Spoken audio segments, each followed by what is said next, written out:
ਅੱਜ ਦੀ ਵੀਡੀਓ ਦਾ ਮੌਜੂ ਜਿਹੜਾ ਤੁਸੀਂ ਥੰਬਨੇਲ ਔਰ ਟਾਈਟਲ ਦੇਖ ਚੁੱਕੇ ਜੇ, ਐਸੀ ਖਤਰਨਾਕ ਬਿਮਾਰੀ ਹੈ ਕਿ ਪਰਿੰਦਿਆਂ ਦੀ ਜਾਨ ਤੱਕ ਲੈ ਲੈਂਦੀ ਹੈ ਔਰ ਬਾਜ਼ ਦਫਾ ਤੇ ਇਹਨਾਂ ਨੂੰ ਹੱਥ ਨਾਲ ਵੀ ਟ੍ਰੀਟਮੈਂਟ ਦੇਣੀ ਪੈਂਦੀ ਹੈ ਕਿ ਇਸ ਜਗ੍ਹਾ ਤੋਂ ਦਬਾ ਕੇ ਇਹਨਾਂ ਦਾ ਪਖਾਨਾ ਕਰਵਾਉਣਾ ਪੈਂਦਾ ਵਾ। ਇੰਨੀ ਸਖਤ ਹੋ ਕੇ ਫਸ ਜਾਂਦੀ ਹੈ ਕਿ ਜਿਹੜਾ ਨਾੜ ਇਹਨਾਂ ਦੀ ਉਹ ਕਲੀਅਰ ਹੀ ਨਹੀਂ ਹੁੰਦੀ ਔਰ ਨਾਲ ਬਲੀਡਿੰਗ ਸ਼ੁਰੂ ਹੋ ਜਾਂਦੀ ਹੈ। अस्सलाम वालेकुम वरहमतुल्लाहि वबरकातुहू। उम्मीद है सब दोस्त बुजुर्ग भाई खैरियत नाल होणगे और अल्लाह पाक दे हजूर दुआ है कि मालक सब नूं अपने हिफ्ज़ो अमान च रखे। दोस्तों मेरे चैनल ते नए जे ते चैनल नूं सबसक्राइब कर दिओ, बैल आइकन दबा दिओ ताकि मेरी हर आने वाली वीडियो तमाम ही दोस्तों तक पहुँचती रहे। दोस्तों गैर हाज़री रही है और उसकी वजह ऐसी कि मेरी सस इंतकाल कर गए ने। अल्लाह पाक उन्हां दी बख्शिश फरमाए और तमाम देखने वाले अगे गुजारिश है कि उन्होंने बख्शिश लिए दुआ जरूर करना।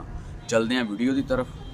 दोस्तों ये जोड़ा वा कब्ज़ है कि कई वजूहत हो जाती है, जिस तरह कि बाज़ दोस्त जोड़े आ पिंजरे में ही दाना पानी करवाते हैं, बाज़ दफ़ा दाना ओवर हो जाता वा, परिंदे नूं चहलकदमी नहीं मिलती, वो भी कब्ज़ हो जाती है। हरा बहुत ज़रूरत ज़्यादा पै जाए, सब्ज़ा जोड़ा वा पालक हो गई या मुख्तलिफ होर चीज़ां हो गई सब्ज़े इस्तेमाल होंदियां ने, अगर ज़रूरत तो ज़्यादा पा दिओ और परिंदे की चहलकदमी उत्थे भी चहलकदमी ना रहे तां भी ये चीज़ां हो जांदियां ने।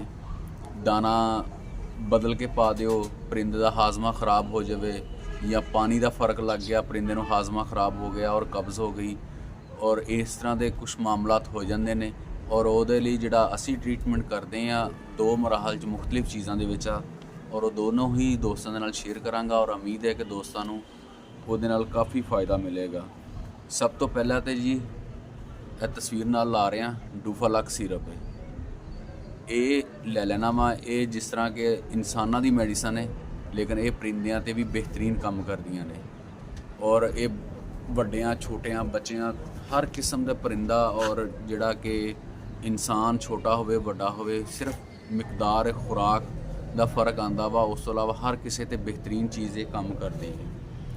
डूफालक सिरप हो गया, ये तैनूं मैडिकल स्टोर तो ड्रापर मिल जाएगा या सरिंज दे के पाइप ला लो और वो दे दिओ। ये 3 सीसी डूफालक सिरप सुबह और शाम ये देना वा। उस तो बाद दूसरी चीज़ आ गई, यह नाल लग गया इसबगोल का छिलका, 1 चम्मच ले लेना वा, पानी च भे देना वा, अच्छे तरीके नाल उहनूं छड़ देना वा। जिसले फुल जाए पानी अपनी सही शक्ल च आ जाए, क्योंकि नॉर्मल हर किसी के इस्तेमाल का वा हर किसी को पता लग जाता कि हाँ हुण ठीक हो गया मिकदार। इस वास्ते ये ज़्यादा तफसील नाल गल करने की जरूरत नहीं हैगी। वो जितने थोड़े जे पानी च भेना वा और उन्होंने पिला देना वा। ये 2-3-4 दिन ये भी नाल रखनी है पिलाई।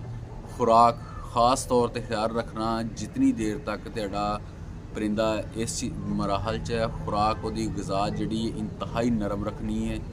केक खिला दिओ या तुसी बाज़ार की फीड का हल्की मिकदार विच इस्तेमाल कर लो। पानी की मिकदार पूरी जानवर के कोल रखनी, हर टाइम मतलब कोल रहे। इनो शाशे का भी इस्तेमाल कर सकते जे। और उस तो इलावा जिहड़ा दूसरा असीं सिरप इस्तेमाल करते हैं, दूसरा जिहड़ा वा वो हैगा, उहदी भी तस्वीर नाल मैं लगा रहा वां। लिंगो ब्राउन सिरप आ, ये 2 सीसी सुबह 2 सीसी शाम नाल नोवीडेट की गोली और फ्लैजर गोली 200 mg इनू सुबह और शाम देनी है। 1 टाइम गोली देनी है, 2 टाइम सिरप देना वा और अल्लाह की मेहरबानी नाल बिल्कुल बेहतरीन हो जाएगा मुर्गा, तुहाडा फिट फाट हो जाएगा। बस कुछ टेंशन और परेशानियां भी ने, बहरहाल जिन्हें आना वा उन्हें जाना वा। जिंदगी और मौत मेरे मालक के हाथ च, और हर जी रूह ने मौत का ज़ायका चखना वा। मैं आख्या भी ज़्यादा जिहड़ा ना दिल तो नहीं है ये भी पूरी तरह ना इस पासे नूं आउण दा, लेकिन ये भी एक जिंदगी का हिस्सा हुण बन गया वा और ड्यूटी बन गई है। ज़्यादा मैं आख्या गैर हाज़रियाँ जिहड़ियां ना करिए, दोस्तों नाल जिस तरह भी एक वीडियो शॉर्ट जी रख के ते देने। उम्मीद है कि दोस्तों ने वीडियो पसंद आई होगी और अगर वीडियो पसंद आई है तो चैनल को सब्सक्राइब जरूर करते जाना। किसी नई वीडियो अपना और अपने शौक का बहुत सारा ख्याल रखना। खाल में इजाज़त दो।